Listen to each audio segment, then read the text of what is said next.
రాష్ట్రంలో ఉన్నటువంటి పరిస్థితులు మీ అందరికీ తెలుసు. అభివృద్ధి అనేది ఎక్కడా మనకు కనిపించట్లేదు. నేను 2004లో దివంగత ముఖ్యమంత్రి డాక్టర్ వైఎస్ రాజశేఖర రెడ్డి గారి యొక్క ఆశీస్సులతోటి తెనాలి పార్లమెంటు సభ్యుడిగా నేను, తెనాలి అసెంబ్లీ నాదెండ్ల మనోహర్ గారు మీ ఇద్దరం కలిసి ఎమ్మెల్యేగా ఎంపీగా పనిచేశాం. ఆ 5 సంవత్సరాలు మాకు నిజంగా ఎంతో తృప్తినిచ్చింది. నాకు ఎస్పెషల్గా మనోహర్ గారు కూడా అదే చెప్పారు.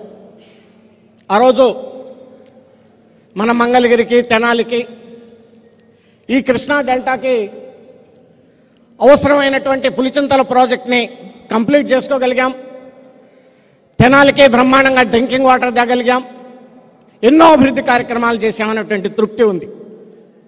మరి ఈరోజు మన జిల్లాలకి, కృష్ణా డెల్టాని కానీ, అటు త్రాగునీరు కానీ, సాగునీరు కానీ, పులిచింతల ప్రాజెక్టు గురించి గత 5 సంవత్సరాల నుంచి మీ అందరికీ తెలుసు.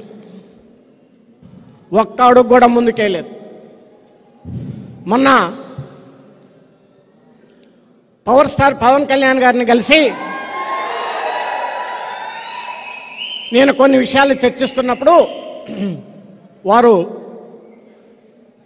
పోలవరం ప్రాజెక్టు గురించి, ఇది మన రాష్ట్రానికి అన్నపూర్ణ లాంటి ప్రాజెక్టు, కృష్ణానది, కృష్ణా అనేది ఎప్పుడూ మనకి ఇష్యూడ్ వాటర్ కాదు, గోదావరి నుంచి పర్ఫెక్ట్గా నీరు వస్తేనే ఈ ఆంధ్ర రాష్ట్రంలో దాదాపు సగభాగం సేవ్ అవుతుంది, దీన్ని మనం కంప్లీట్ చేసుకోవాలని చెప్పేసి వారు పూర్తిగా నాకు ఒక 5 నిమిషాలు ఎక్స్ప్లెయిన్ చేశారు. మరి అలాగే వైజాగ్ స్టీల్ ప్లాంట్ గురించి ఈరోజు ఎన్నో ఉద్యమాల మీద నుంచి వచ్చినటువంటి వైజాగ్ స్టీల్ ప్లాంట్ మన అందరికీ తెలుసు. దాన్ని మూలన పడింది. కానీ ఈ ప్రభుత్వం ఈ రాష్ట్రంలో ఉంది. కానీ మనం దాదాపు 22 లోక్సభ స్థానాలు ఉన్నాయి, 10 రాజ్యసభ స్థానాలు ఉన్నాయి. దాన్ని ఏమన్నా దక్కించుకోగలిగామా?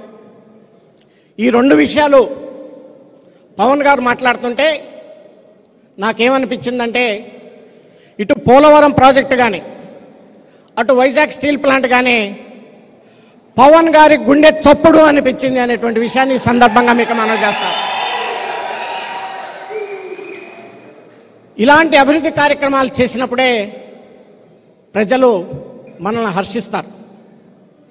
మరి అలాంటి ఆలోచన కలిగినటువంటి వ్యక్తి మన పవర్ స్టార్ గారని చెప్పేసి నేను ఈ సందర్భంగా మీకు మనవి చేస్తా ఉన్నా. మరి మీరందరూ చూశారు, పవన్ కళ్యాణ్ గారు ప్రశ్నించే గుణం ఉంది. ఆ ప్రశ్నించే గుణం ఉంది కాబట్టి ఉద్యానం అనేటువంటి ఈ కిడ్నీ సమస్యని రాష్ట్ర ప్రభుత్వం ఇంత త్వరగా పూర్తి చేయగలిగిందంటే అది పదే పదే పవన్ కళ్యాణ్ గారు పర్యటించి దాన్ని ప్రశ్నించబట్టే ఈరోజు ఆ హాస్పిటల్ పూర్తి చేయగలిగారని చెప్పి సందర్భంగా మీకు మనవి చేస్తా ఉన్నాం. ఈ ప్రజాస్వామ్య దేశాల్లో ఎప్పుడైతే దమ్ము ధైర్యంతో గొంతెత్తుతామో అప్పుడే ఆ సమస్య పరిష్కారం అయింది. ఆ దమ్ము ధైర్యం ఉన్నటువంటి వ్యక్తి పవన్ కళ్యాణ్ గారు అని చెప్పి సందర్భంగా మీకు మనవి చేస్తా ఉన్నాం. మనం చూస్తూ ఉన్నాం, ఈరోజు కూడా స్వతంత్రం వచ్చి 75 సంవత్సరాలైనా వ్యవసాయ రంగం మీద ఆధారపడి ఉన్నాం. కౌలు రైతుల ఆత్మహత్యలు చేసుకుంటే ఈ ప్రభుత్వం స్పందించలేదు. సొంత డబ్బులతోటి కౌలు రైతుల ఆత్మహత్య చేసుకున్న ప్రతి కుటుంబాన్ని తలుపు తట్టినటువంటి వ్యక్తి పవన్ కళ్యాణ్ గారు అని చెప్పి సందర్భంగా మీకు మనం చేస్తా ఉన్నాం.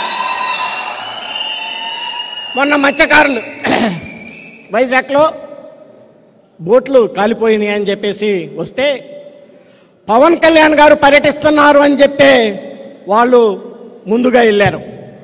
ఇలాంటి ప్రశ్నించేటువంటి వ్యక్తిత్వం ఉంది కాబట్టి ఈ రాష్ట్రంలో కొద్దో గొప్ప ప్రజాస్వామ్యం ఉంది అనేటువంటి విషయాన్ని కూడా ఈ సందర్భంగా నేను మనవి చేస్తూ ఉన్నాను.